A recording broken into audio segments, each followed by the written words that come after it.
Hello and welcome back to another video, and today we are going to be ranking all of Dawn and May's rivals. So pretty much every coordinator rival that we saw in the advanced generation and in Diamond and Pearl. I thought this would be interesting to see how they stacked up with each other, so I hope you enjoy and be sure to like and subscribe for more Pokemon anime content. Coming in number 7 is Soledad. Soledad is May's version of Harrison and Tyson, that last minute rival that is introduced just before the league to defeat the main character.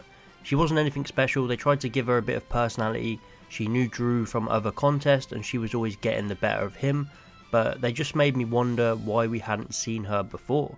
She beat May in the Kanto Grand Festival and it was a pretty rushed battle and a rushed tournament. They also tried to give her a bit more by revealing that she was from Pewter City, and even Brock knew who she was. It was all just kind of thrown in there and we didn't have much time to flesh anything out, so she wasn't a very good rival in my opinion. Number 6 is Ursula. Ursula was a strange character introduction in my opinion. It seemed like the writers thought that Dawn had too many friendly rivals and she needed her own Harley. So we got Ursula. She was okay, I don't dislike her character and I don't really like her character. I like the aspect of giving her a Plusle and Minun and then bringing it back around for some backstory with Dawn being scared of them two specific Pokemon. She had some cool battles and moments, but she's really just forgettable and her personality was pretty annoying as well. So overall I think she could have been handled a little bit better, and Dawn's other rivals definitely made up for this one dud. In 5th place we have Kenny, Dawn's childhood friend. I see a lot of people dislike Kenny for the fact that he was pretty much obsessed with Dawn, even though Dawn didn't feel the same way back. I actually think he was a pretty decent character for what he was. He challenged Dawn early on in her career and really helped her grow as a coordinator. I think he helped her a lot because they were childhood friends and she felt comfortable around him and could learn from him. But then as Diamond and Pearl went on, he became a bit redundant. Dawn had clearly surpassed him towards the end, and it was clear that Zoe was Dawn's end goal, so Kenny was pretty irrelevant. However, I think he was good while he was around. He even asked Dawn to travel with him at the end of Diamond and Pearl. You really can't knock the guy for having the guts to put himself out there, despite being rejected. So look, Dawn, I'll be over at the lighthouse. If you want to come on a journey with me, I'll be waiting there. 4th place is Harley. Harley was such a nice change of pace for the advanced generation. He was so different to Drew or any other coordinators we'd seen. He had this evil sneaky side to him, and he was always just trying to ruin May's day for literally no reason at all. He held this grudge against May and never let it go, even if it meant hindering his own performances. However, his performances suited him so well. He always used these creepy Pokemon like Cacturne and Bayonet, and he would definitely make them have some weird and unique types of combinations that would look creepy but also show his talent as a coordinator, which would get him through the rounds. But it got to a certain point with Harley where we knew exactly what he was about. He was trying to trick May, and May just kept falling for his same lies, which was a bit irritating. They could have used him a little bit better later on in the series and actually made him a real threat, rather than just this comedy gag every time, because he had the skills to be a good coordinator, but his grudge for May got in his way every single time. Coming in 3rd place is Nando. I always enjoyed Nando's character a lot. I liked his calm, soft tone and personality. He was also introduced very early on in Diamond and Pearl and had to decide between gym battles and contests, and Ash and Dawn convinced him to do both.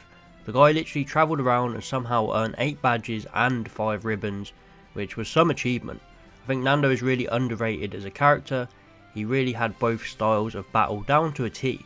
However, I think he was more suited to contest battles as he had this majestic style about him. The way he controlled his Pokemon through music was great, and he made for some fantastic showcase battles and performances. So overall, I think Nando deserves a lot of credit, and he made for a great rival and inspiration for Dawn. Coming in 2nd place is Zoe.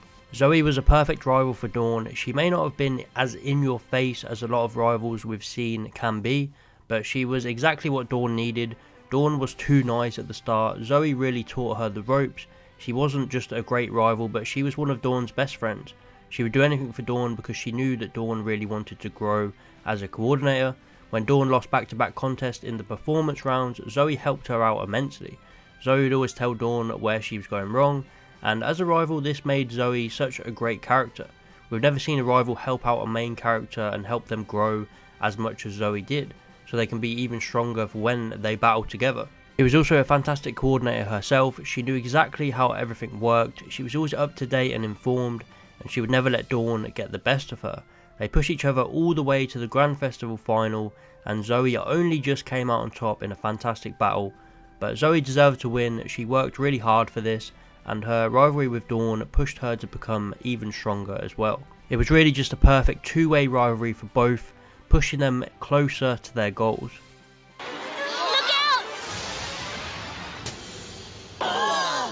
But in number 1 is of course Drew. From one perfect rival to another, Drew just edges it over Zoe, and they share quite a lot of similar traits. They were both introduced early on and were written perfectly as the main rival to our main character. I think the fact that Drew had this fierce, edgy side to him made the rivalry a bit more tense for me. Drew always had that cockiness about him. He would congratulate May when she performed well, and he would also help her grow a lot. But he had his own issues. He wasn't the perfect coordinator. We've seen him get angry with himself and his Pokemon, questioning who to use and what moves to use. He had his faults, but he always pushed himself and his Pokemon to the limit. I really think with Drew, they took the template of Garryoke from the original series and just made it a whole lot better. Had him appear way more in the series, had him constantly bump into the gang and May, and set up this fierce rivalry with him and May. And also there was a lot of hints towards contest shipping, which I'm all for. So overall there's not much more to say. He was just the ideal rival for May, and clearly one of the best rivals in the entire Pokemon anime. I'm hoping to see you back here next year too, May. You were good. Take care. So that was my list. Let me know who your favourite rival is in this bunch and why. Please like and subscribe for more Pokemon anime content, and I'll see you next time.